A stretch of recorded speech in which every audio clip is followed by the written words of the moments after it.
गांव के चाउमीन। गांव में चाउमीन का चलन अभी अच्छे से नहीं आया था, लेकिन सुरेश शहर से चाउमीन बनाना सीख कर गाँव में ठेला लगाता है। अरे ये केचुआ है क्या भैया? कैसे खाया जाता है? अरे नहीं नहीं, ये चाउमीन है। चाउमीन शहर में खाया जाता है। कितने की दे रहे हो सुरेश? 10 रुपए की प्लेट भरकर। तभी वहां शहर से पढ़ा एक लड़का आता है। जरा एक प्लेट चाउमीन तो देना। सुरेश उसे चाउमीन देता है। उसे चाउमीन खाता देख गांव वाले भी उससे चाउमीन ले लेते हैं और खाने लगते हैं। अरे वाह सुरेश भैया, कमाल की बनाए हो। 2 प्लेट मेरे बच्चों के लिए भी पैक कर दो। बस फिर क्या था, सुरेश का ठेला लगता है और चाउमीन खरीदने वालों की लाइन लग जाती है। तभी वहां से गांव का साहूकार होकर गुजरता है। और ये क्या भीड़ लगी है? लगता है झगड़ा हो गया है गांव में। चलूं मैं अभी तो मजे ले लूं।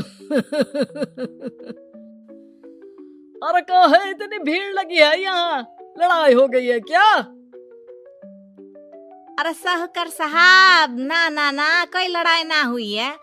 ये तो सुरेश की दुकान है चाउमीन की। हम लोग चाउमीन खाने आए हैं, आप भी खाइए ना। साहूकार चाउमीन खाता है और सुरेश की तरफ देखता है, जो सारे दिन के पैसे गिन रहा होता है। अरे सुरेश, क्या लागत है इस काम की? अरे साहूकार जी, आप अब आए तो ये पूरे 10,000 रुपए ले जाइए, जो पिछले साल शहर जाने से पहले आपसे लिए थे ना। लागत तो क्या कहे, जो आपने दिया था उसी में सीखा भी है और दुकान भी खोल ली। अरे पैसे इतने जल्दी क्या जरूरत थी? कैसे जरूरत नहीं थी साहूकार जी, इतना मोटा ब्याज कहाँ से भरते।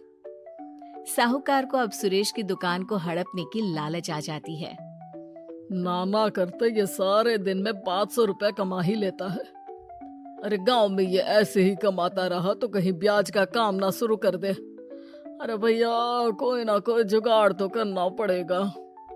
अब साहूकार घर आ जाता है और अपनी बीवी को सारी बात बताता है।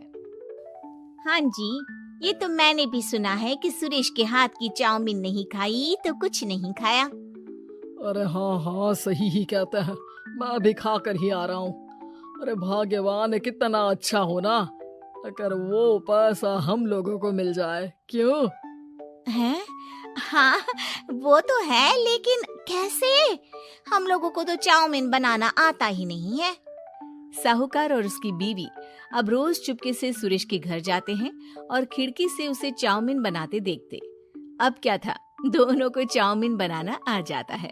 फिर एक रोज, और सुरेंद्र, तुझे साहूकारनी ने बुलाया था।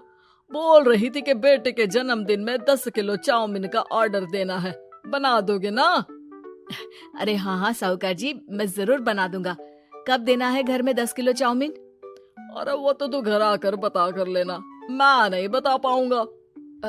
ठीक है, शाम को काम निपटा कर आ जाता हूँ। सुरेश साहूकार के घर जाता है, लेकिन वहाँ मियाँ बीवी मिलकर उसे बंधक बना लेते हैं। अरे मुझे क्यों बांध रखा है? मुझे छोड़ दो। आज से तेरा ठेला मैं लगाऊंगा और बहुत सारे पैसे कमाऊंगा। साहूकार एक आदमी को सुरेश की निगरानी में लगा देता है और वहाँ से चला जाता है। अगले दिन, अरे साहूकार जी, आप कब से चाउमीन बेचने लगे और अपना ये सुरेश कहाँ गया? अरे वो तो शहर गया है, उसका कोई काम निकल आया था। बोल रहा था कि जब तक वो ना आए तब तक मैं ही उसके ठेले का काम कर दूं। पैसे भी तो बहुत उधार ले रखे थे उसने। लगता है कर्जा भरने के डर से भाग गया है। अरे पर वो तो बोल रहा था कि उसने सारा कर्जा उतार दिया है, और वो क्यों भागेगा? इतना तो कमा रहा था। अरे मुझे क्या पता। अरे चाउमीन खाना है तो बोलो, नहीं तो भागो यहाँ से। अरे हाँ हाँ, दे दो दे दो। अब तो चाउमीन खाना पूरे गांव के लोगों के लिए आदत ही बन गया है। ना खाओ तो नींद ना आए। हाँ हाँ, तो लो और निकालो 50 रुपए। 50 रुपए क्यों? सुरेंद्र तो 10 रुपए में देता था। अरे वो पागल था, मैं थोड़ी ना हूँ। गांव वाले, जिनको चाउमीन की लत लग गई थी, वो करते भी क्या, दे दो और ये लो 50 रुपए।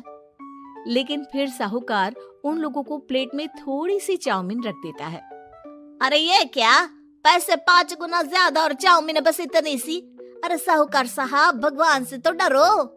बस फिर क्या था, साहूकार की मन मर्जी चलने लग जाती है और गांव वाले करते भी क्या। एक रोज मुझे तो लगता है कि सुरेश को साहूकार ने मार डाला होगा, क्योंकि उसका काम इतना अच्छा चल रहा था, फिर वो क्यों जाता, और वो भी साहूकार के हवाले दुकान करके। ना बाबा ना। अगले रोज भाग्यवान, देखो तो जरा, इस सुरेश भी ना कितना पागल था।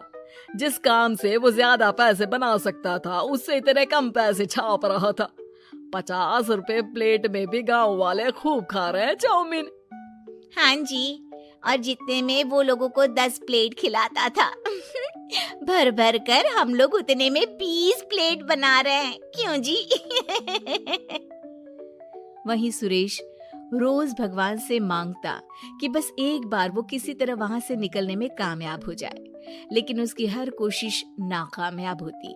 फिर एक दिन, अरे भाग्यवान, ऐसा कुछ करो कि चाउमीन बनाने का खर्चा आधा हो जाए, जिससे हम लोगों को और मुनाफा हो। ना जी, मुझे तो कोई तरकीब ना सूझ रही। अरे सुनो, एक काम करते हैं, चाउमीन बनाने में जो सब्जी लगती है वो मंडी में लेने तुम देर रात चली जाना। तब तक वो सारी सड़ी गली सब्जी जो दुकानदार वहीं फेंक जाते हैं, वो उठा कर ले आना फ्री में। अरे वाह जी वाह, आप तो बहुत समझदार हैं जी। बीवी वैसा ही करती है, लेकिन अब लोग चाउमीन खाते तो मुंह बनाकर। फिर एक बार, अरे राम राम राम, ये पेट में दर्द काहे हो रहा है? आई, आई, आई, आई।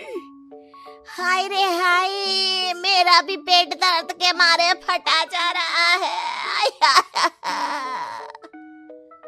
सभी को शक हो जाता है कि उन लोगों को चाउमीन खाने से ही ये बीमारी हो गई है। वहीं दूसरी तरफ जो आदमी सुरेश की निगरानी कर रहा था, वो सो रहा होता है और मौका देखकर सुरेश वहां से भाग जाता है। सुरेश गांव वालों के पास जाकर उन्हें सब कुछ बता देता है। बस अब क्या था, साहूकार के घर पुलिस पहुंच जाती है। चलो, तुमने गांव के लोगों को खराब सब्जी वाली चाउमीन खिलाकर बीमार किया और सुरेश को बंधक बनाया। तुम्हें इसीलिए हम गिरफ्तार कर रहे हैं। साहूकार को पुलिस ले जाती है और फिर अगले दिन से सुरेश का ठेला गांव के बाजार में लग जाता है, जहां अब पहले से ज्यादा भीड़ होती है। उम्मीद है कि आपको हमारी ये कहानी पसंद आई होगी।